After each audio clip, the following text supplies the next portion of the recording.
Good morning, everybody. It's 8:30 in the morning. I'm at the bank. I'm waiting for the bank to open. So I want to share with you guys what I am doing. And I was like, I shouldn't talk about it because it'll bring me bad luck. But you know what? I feel like I should talk about it. And I'm going to tell you guys why. Because I need your support, and I need your loving energy and positive energy, because I'm about to do something that I never in a million, thousand, trillion years thought I would ever do. Ever, never, ever. There's three commitments in life from my perspective. There's three commitments, major commitments in life.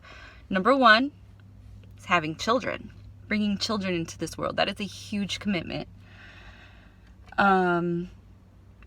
Number two, getting married. That's a huge commitment. You don't take marriage lightly. Marriage should be a compromise. It's a learning experience on how to balance two human lives to live and cohabitate with each other. And it's not easy. It's really not. And I am my husband's fourth wife, and we've been together longer than any of his marriages. We've been married for 13 years. We've been together for 14 years. I believe it's 13 years. It's either 12 or 13 years. It has to be 13 because my daughter's 12. And buying a house. That's another huge commitment. And for me, buying a house was never an option because I like freedom. And so I met with a friend that's a real estate broker to look at some of his rentals.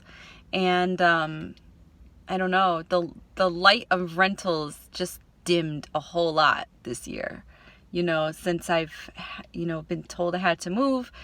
And there's nothing that feels like home. Like, everything feels like the love and energy has been ripped from that space. There's nothing, there's a void in every property that I looked at. And I couldn't find or see myself. Excuse me, my allergies are acting up. So I was unable to see myself in any of these rentals, and I started to get more panicky.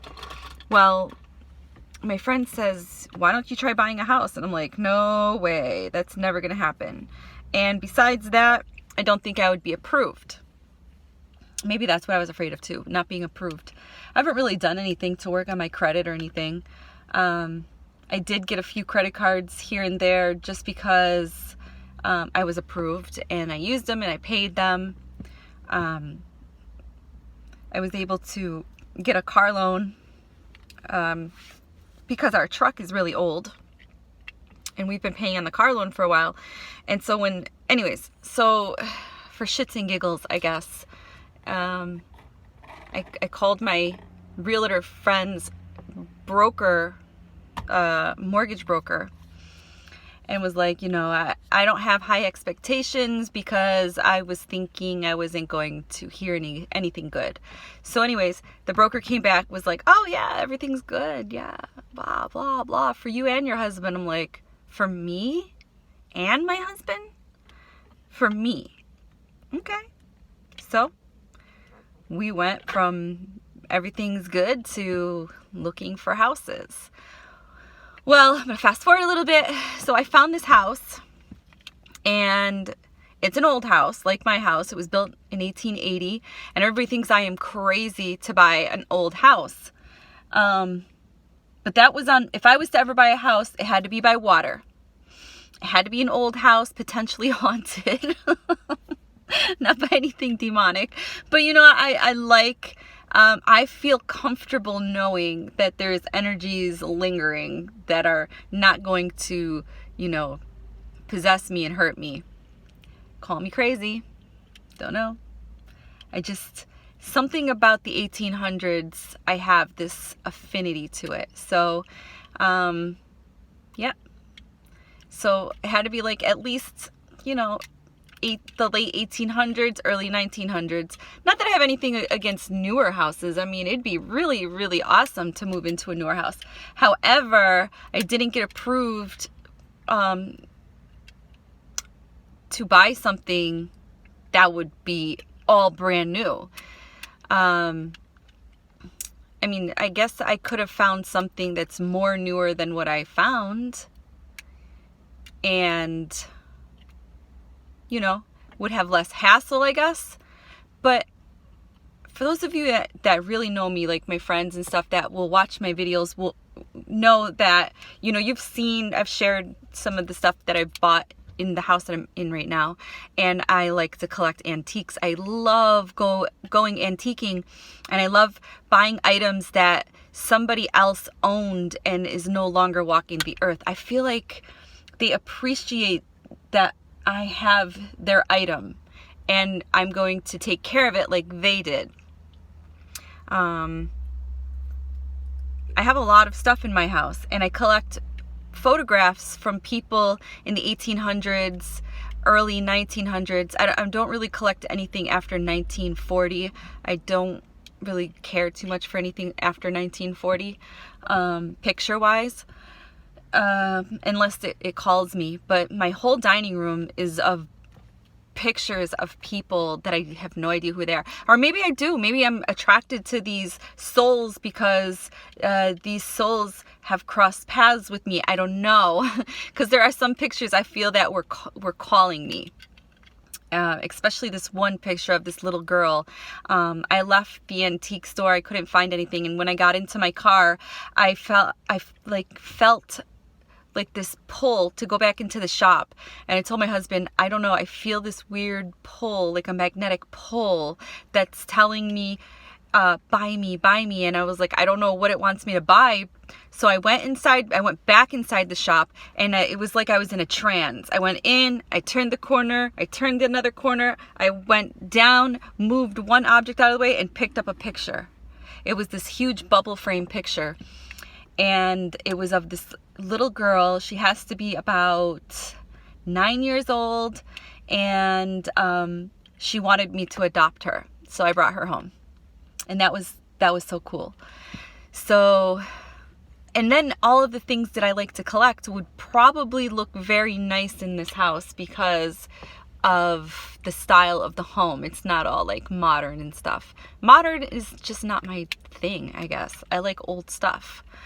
I don't really like new stuff, and I don't even like the way new stuff is built.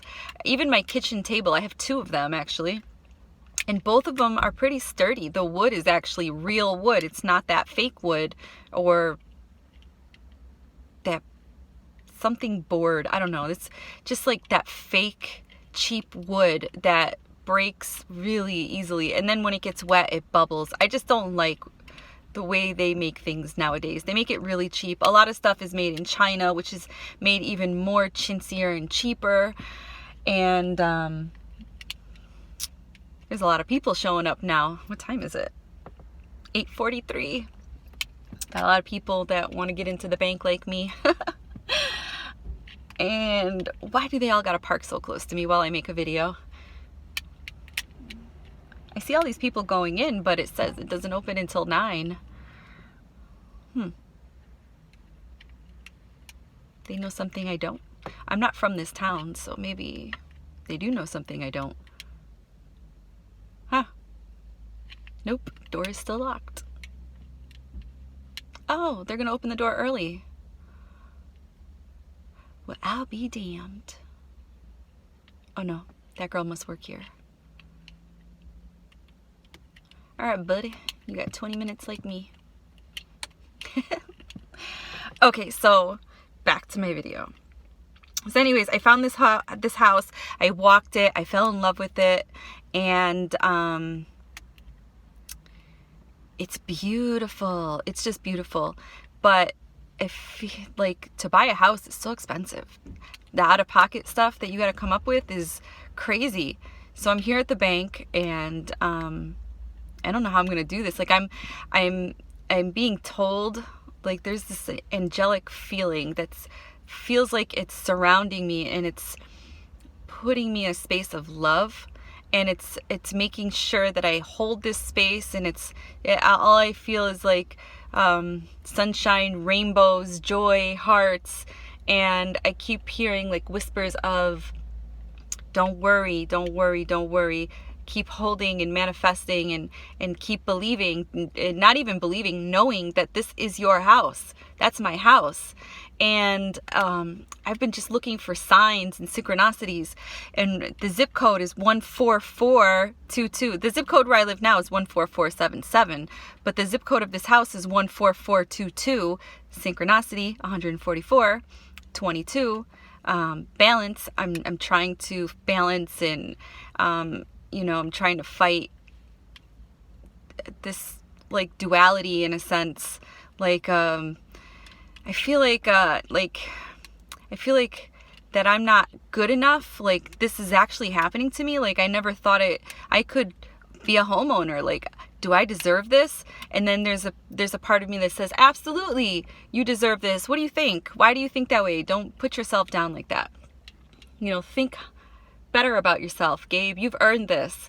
And then there's a part of me like, did I really earn this? Because I feel like I'm just flying through life by the seat of my pants. And then there's another side of me is like, you're doing so much work, you don't even realize it, that you are doing so much that it just comes so naturally. That's why it feels like you're flying by the seat of your pants. And then there's that one side, it's like, are you sure? And it's like, shut up. Yes, I'm sure. So yeah. So I don't know if I'm going to get this house or not. I'm in the stage of putting a deposit down for the real estate company, that $1,000 hold. I don't know if every state does that, but here in New York, I guess. And that's out of pocket. That doesn't come from the loan.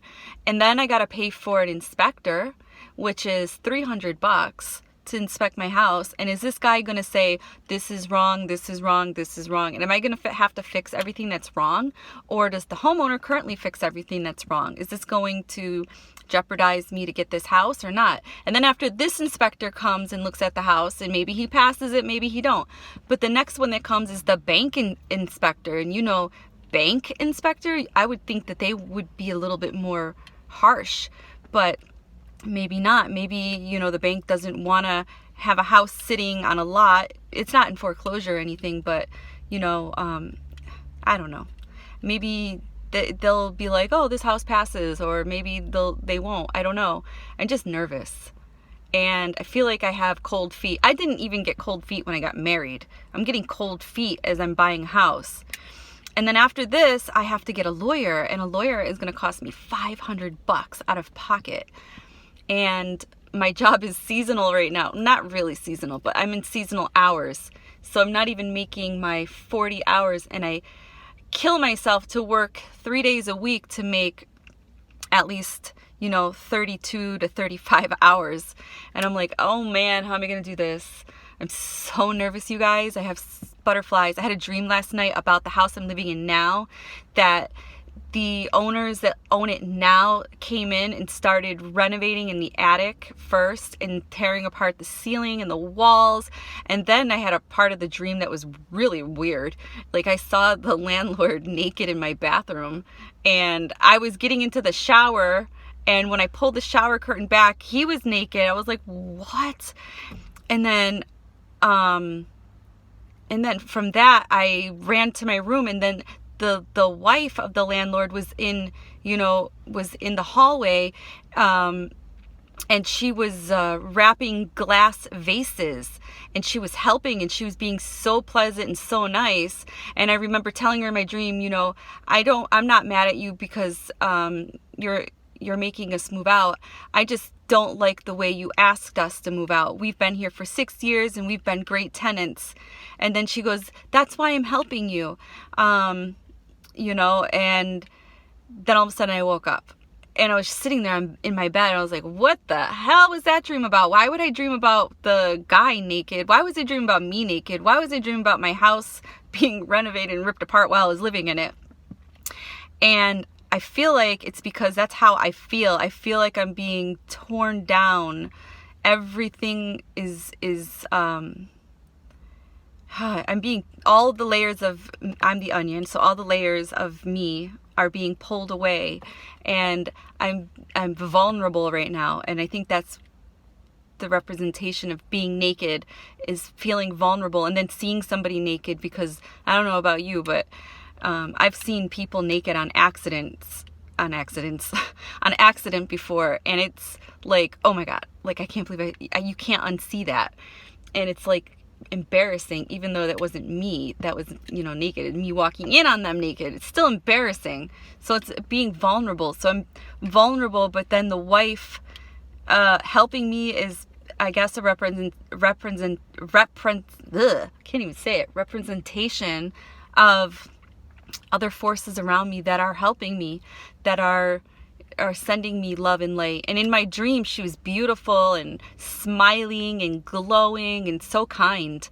And it's totally opposite than how she is in real life. But not that she's not beautiful, but I don't know. I just I painted a different picture of her when she knocked on my door and handed me that letter to leave on January 1st. So I kind of lost a little bit of respect for her. But yeah, that's where I'm at right now. And I kind of just wanted to share that with you guys, because you are my star family. You know, a lot of you guys that watch my videos are my subscribers, which communicate and comment down below, and we talk a lot. Some of you guys even email me, and we have this relationship even though we never met each other in person. So I'm just sharing with you what's going on, because I'm making this huge move in my life, and I'm sitting at the bank waiting for it to open, and I have all these nerves. So I thought to myself, how can I get rid of these nerves? And I thought, make a video, get your mind off it, talk about it. So that's the story, you guys. Please keep me in your prayers. Send me love, light, energy, positive light, positive energy. And give me those pep talks that I need, because I need them. All right, guys, the bank is open now. Love you lots.